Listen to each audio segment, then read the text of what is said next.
Sabe programar utilizando o laço de repetição while?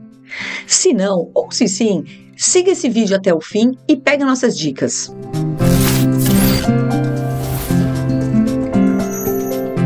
Olá, internautas, tudo bem?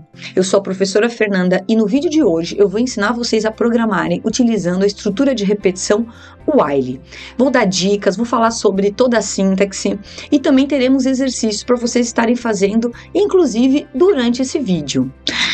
Mas antes, não esqueça, inscreva-se no nosso canal, ative aí o sininho para você receber notificações sobre mais vídeos que vão saindo aqui dentro da nossa série de Aprendendo a Programar. Não esqueça de curtir o nosso vídeo, pessoal, e também comente aqui no nosso vídeo sobre aí como é que está sendo o seu desafio de programar. Vamos entender aqui primeiro a definição da estrutura de repetição do laço while. Ela determina que enquanto uma condição for válida, o bloco ele será executado. O laço while ele testa a condição antes de executar o código. Assim sendo, caso a condição seja falsa, lá no primeiro teste, o bloco nem será executado. Só lembrando vocês, nós temos 3 estruturas de repetições aqui na programação. O for, o while e o do while. E hoje a gente está aqui aprendendo toda a estrutura e toda a sintaxe do while. Vamos entender um pouquinho melhor isso com o nosso fluxograma. Pessoal, olha só o fluxograma, tá? Primeiro a gente tem aqui o início do processo, depois eu tenho a entrada de dados de uma variável que nós estamos chamando de n. Essa variável n, no nosso segundo símbolo, ele vai estar sendo atribuída, né, a uma variável que nós estamos chamando de i, tá bom? Então, o usuário vai digitar um valor que vai ser armazenado na variável n. Logo em seguida, essa variável, o valor dela vai ser atribuída a uma outra variável i, tá? E aqui no losango começa o nosso laço de repetição. Então, esse losango, ele representa justamente a condição. Você pode criar a condição ou as condições que você achar pertinente ali ao seu processo dentro do seu raciocínio lógico. Nesse caso aqui, ele fala o seguinte, ó. Enquanto i, que é essa variável que recebeu o valor de n, for maior ou igual a 0, o que ele vai fazer? Se for verdade, ele vai pegar o resto da divisão por 2, se for igual a 0, né? Se for divisível por 2, se for verdade, ele exibe esse valor de i, e caso seja falso, o que ele faz? Ele apenas decrementa esse valor do i. Então, vamos fazer aqui vamos pegar um exemplo, vamos dar um número. Então, vamos supor que iniciou o nosso processo, o n, vamos colocar ali que vale 5, tá? O usuário digitou 5, foi armazenado na variável n. Essa variável n, que agora é 5, foi atribuída para a variável i, então o i vai também estar tendo o valor de 5. E aqui começa o nosso laço enquanto. Então, enquanto o 5 for maior ou igual a 0, então o primeiro teste que ele faz, 5 é maior ou igual a 0, a gente sabe que é sim, então ele entra no laço. Se for verdade, ele vai dizer o seguinte, 5, resto de divisão, 5 é divisível por 2? Não, a gente sabe que não é. Então é falso. O que ele faz? Ele pega o i, que é o 5, é igual a ele mesmo, menos 1. Então, i é igual a 5, menos 1. Então, vai ficar 4. Então, agora o i não vale mais 5, vale 4. E olha o que ele faz, ele retorna ao início ali. Isso aqui é o laço de repetição, por isso que é um laço. Voltou, testa novamente. Agora, o i vale 4. 4 ainda é maior ou igual a 0? Sim. 4 é divisível por 2? Sim. Aí ele exibe o 4, ó, exibe o i, volta para o fluxo, decrementa o i. Então, se o i valia 4, agora ele passa a valer 4 menos 1, que fica 3, e ele volta. Ele vai ficar fazendo isso, 3, 2, 1. Quando ele chegar aqui no 1, tá? 1 menos 1 vai dar 0, certo? Então, ele volta. 0 ainda é maior ou igual a 0? É, porque ele é igual. Ele entra novamente, não é divisível, ele decrementa, tá? Que aí vai ser 0 menos 1, vai dar menos 1. Quando ele retornar, aí ele não vai entrar mais. O que acontece? Essa condição vai ser falsa. Então, menos 1 é maior ou igual a 0? Não, aí é falso. Aí ele sai e vai para o final. Então, o que é importante você saber? Que essa condição, ela tem que ter um momento que ela tem que ser parada. E essa parada dela tem que estar prevista ali dentro do seu raciocínio lógico, do seu código. Então você perceba, a gente criou ali, forçou a entrada, deu um valor para i. esse valor, se ele for positivo ou igual a zero, ele entra e ele tem que ser decrementado, porque uma hora essa condição do while ela tem que ser falsa. Por quê? Para sair do laço, senão ele fica ali no loop infinito e você vai ter um erro lógico, tá bom? Então é assim que a gente representa aqui no fluxograma. Mas olha que interessante. Se de cara o usuário digitar um número negativo, olha o que acontece. Vamos supor que ele digitou -3. O -3 será atribuído à variável 1 e aí ele começa aqui o laço, né? Ele começa a testar o laço. -1, -3 é maior ou igual a zero? A gente sabe que não é. Então, o que acontece? É falso e ele sai. Foi o que eu li na definição anterior. Se a condição de cara ela for falsa, nem entra nesse laço. E não entrando nesse laço, não executa nenhuma das instruções nenhuma vez, tá bom? É isso que é interessante vocês saberem. Vamos implementar esse fluxograma na nossa linguagem de programação C++? Vamos lá que eu vou fazer com vocês. E se você quiser, dá uma pausa no vídeo, faz primeiro e depois você continua o vídeo vendo ali a solução comigo e vendo se você acertou ou conseguiu implementar no C++, que é a linguagem que a gente vai estar utilizando aqui. Você abre aí seu navegador, né, e vamos fazer uma busca colocando ferramenta C++ online. Aqui já veio na primeira opção, para mim, a que nós vamos estar utilizando, que é o Online GDB. Você vai clicar e vai abrir, deixar aqui a tela cheia. O que é importante? Aqui na parte superior, onde está escrito linguagem, vocês têm que vir e selecionar o C++. No meu caso, já estava. Se você já utilizou antes com o C++, nas minhas aulas anteriores, nos meus vídeos, provavelmente já deve estar ali.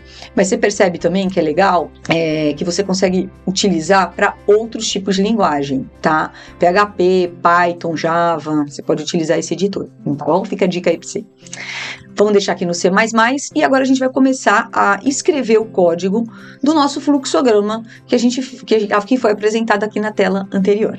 Então, a gente veio aqui na linha 15 e criamos as variáveis, né? Declaramos as variáveis, que é o N e o I, elas são do tipo inteiras. Viemos aqui na linha 17 e utilizando a variável I, que foi criada acima na linha 15, atribuímos o valor ali da variável N.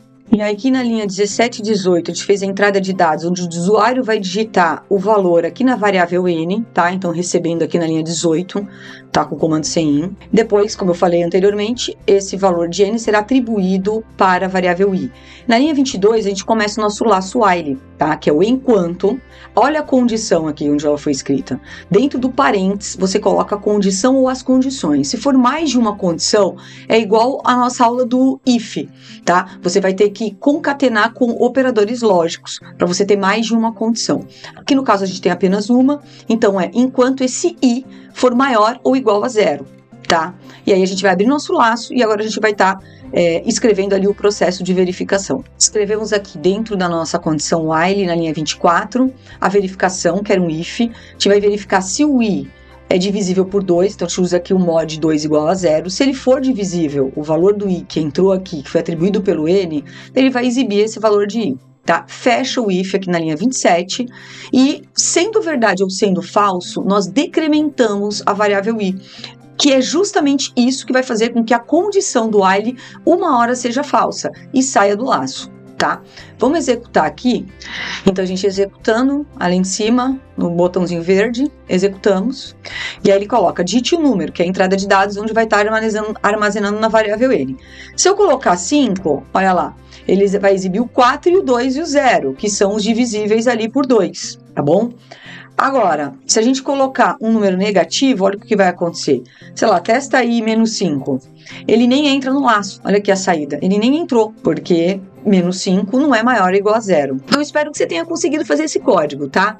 Se não conseguiu, tudo bem, né? Normal, você está começando agora, está aprendendo. Você pode aqui nos comentários escrever as suas dúvidas, porque eu vou estar respondendo aqui para vocês, onde a minha intenção é que vocês aprendam a programar. Agora, pessoal, eu quero deixar um desafio para vocês. Esse exercício, você tem que tentar fazer, dá uma pausa, lê o enunciado do exercício, pausa o vídeo e vai lá para a ferramenta e tenta fazer, tá? Depois você volta e continua o vídeo, onde eu também vou apresentar a solução para vocês. O desafio é o seguinte: Chico tem 1,30 m, e cresce 2 centímetros por ano, enquanto Zé tem 1,10 m e cresce 3 centímetros por ano. Construa um programa que calcule e imprima quantos anos serão necessários para que Zé seja maior que Chico. Fica aí o desafio, tenta fazer e volta daqui a pouco.